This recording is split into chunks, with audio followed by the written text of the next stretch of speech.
ಜನರ ತಲೆ ಮೇಲೆ ಸಾಲದ ಹೊರೆ. ಏನಿದು ಏನಿದು 5 ಗ್ಯಾರಂಟಿಗಳು, ಉಚಿತ ಬಸ್, ಉಚಿತ ವಿದ್ಯುತ್ ವ್ಯವಸ್ಥೆ, ಪ್ರತಿ ಮನೆಗೂ ತಿಂಗಳಿಗೆ 2,000 ರೂಪಾಯಿ.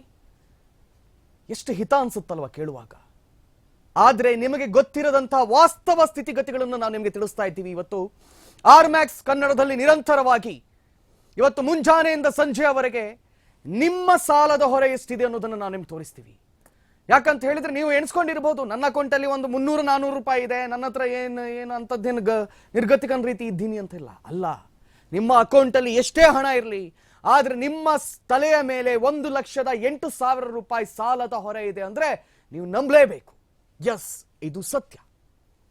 2025 ಮತ್ತು 26ರ ಸಾಲಿನಲ್ಲಿ ರಾಜ್ಯ ಸರ್ಕಾರದ ಸಾಲದ ಹೊರೆ ಬರೋಬ್ಬರಿ 7.6 ಲಕ್ಷವನ್ನು ತಲುಪಿದೆ. ರಿಸರ್ವ್ ಬ್ಯಾಂಕಿಗೆ ತಿಂಗಳಿಗೆ 40,000ದಿಂದ 35,000ದಿಂದ 40,000ದವರೆಗೆ 1,000 ಕೋಟಿಯವರೆಗೆ ಬಡ್ಡಿಯನ್ನು ಕಟ್ಟಬೇಕಾಗುತ್ತೆ. ಎಣಿಸಿ, 7,6 ಲಕ್ಷ ಕೋಟಿ ರೂಪಾಯಿ ಸಾಲ ಇದೀಗ ಪ್ರತಿ ಕರ್ನಾಟಕ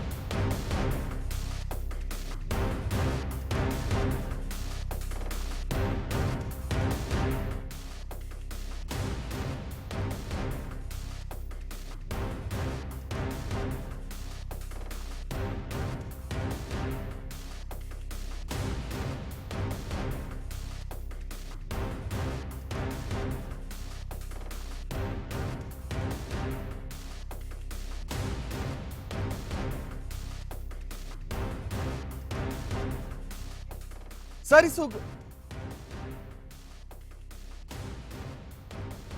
ರಾಜ್ಯದ ಇತಿಹಾಸದಲ್ಲಿ ಹೆಚ್ಚು ಸಾಲ ಮಾಡಿದ್ದು ಯಾರು ಗೊತ್ತಾ? ಸಿದ್ದು ಸರ್ಕಾರ.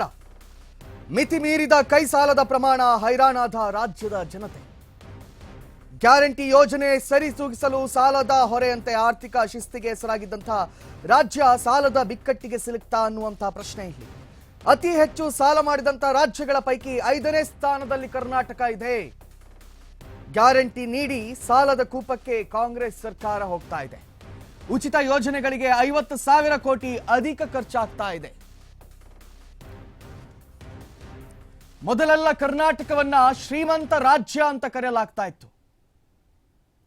ಭಾರತದ one of the richest state ಯಾವುದು ಅಂತ ಕೇಳಿದ್ರೆ ಕರ್ನಾಟಕ ಅಂತ ಕರೆಯಲಾಗ್ತಾ ಇತ್ತು.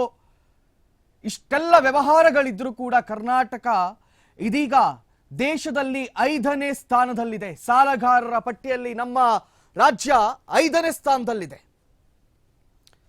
ಉಚಿತ ಯೋಜನೆಗಳಿಂದಾಗಿ 50,000 ಕೋಟಿಗೂ ಅಧಿಕ ಖರ್ಚಾಗ್ತಾ ಇದೆ ಅಂತೆ. ಸೊ ರಾಜ್ಯದ ಇತಿಹಾಸದಲ್ಲಿ ಹೆಚ್ಚು ಸಾಲ ಮಾಡಿದ್ದು ಬೇರೆ ಯಾರೂ ಅಲ್ಲ, ಸಿದ್ದರಾಮಯ್ಯ ಸರ್ಕಾರ. ಸಿದ್ದರಾಮಯ್ಯ ಸರ್ಕಾರ ಬರೋಬ್ಬರಿ ಅತಿ ಹೆಚ್ಚು ಸಾಲವನ್ನು ಮಾಡಿದೆ. ಏನು ಅವಶ್ಯಕತೆ ಇತ್ತಿಷ್ಟು? ಏನು ಅವಶ್ಯಕತೆ ಇತ್ತು? ಏನು ಅಂತ ಕೇಳಿದ್ರೆ ಭಾಗ್ಯಗಳು, 5 ಗ್ಯಾರಂಟಿಗಳು, ಉಚಿತ ಫ್ರೀ ಬೀಸ್ಗಳು, ಇದರ ಕಾರಣದಿಂದಾಗಿ ಇಷ್ಟೆಲ್ಲ ಸಾಲ ಮೂಲಗಳಾಗಿರುವಂಥದ್ದು. ಅದರಲ್ಲಿ ಕೂಡ ರಾಜ್ಯ ಇವತ್ತು ಭಾರತದಲ್ಲಿ 5ನೇ ಸ್ಥಾನದಲ್ಲಿದೆ. ಪ್ರಿಯ ವೀಕ್ಷಕರೇ, ಗಮನ ಇಟ್ಟು ಕೇಳಿ. ನಮ್ಮದೇ ರಾಜ್ಯ ದೇಶದಲ್ಲಿ ಒಂದು ಕಾಲದಲ್ಲಿ 2ನೇ 3ನೇ ಶ್ರೀಮಂತ ರಾಜ್ಯವಾಗಿತ್ತು. ಸಾಲ ಇರಲಿಲ್ಲ. ಆದ್ರೆ ಇದೀಗ ಸಾಲಗಾರರ ಪಟ್ಟಿಯಲ್ಲಿ 5ನೇ ಸ್ಥಾನದಲ್ಲಿದ್ದೀವಿ ನಾವು. ಮಧ್ಯಪ್ರದೇಶ, ಬಿಹಾರ ಇವರೆಲ್ಲ ಇರ್ತಾ ಇದ್ರು ಈ ಪಟ್ಟಿಯಲ್ಲಿ, ಕರ್ನಾಟಕ ಇರ್ತಾ ಇರಲಿಲ್ಲ. ಆದ್ರೆ ಇದೀಗ ನಾವು ಈ ಪಟ್ಟಿಯಲ್ಲಿ ಸೇರ್ಕೊಂಡು ಬಿಟ್ಟಿದ್ದೀವಿ. ಆರ್ಥಿಕ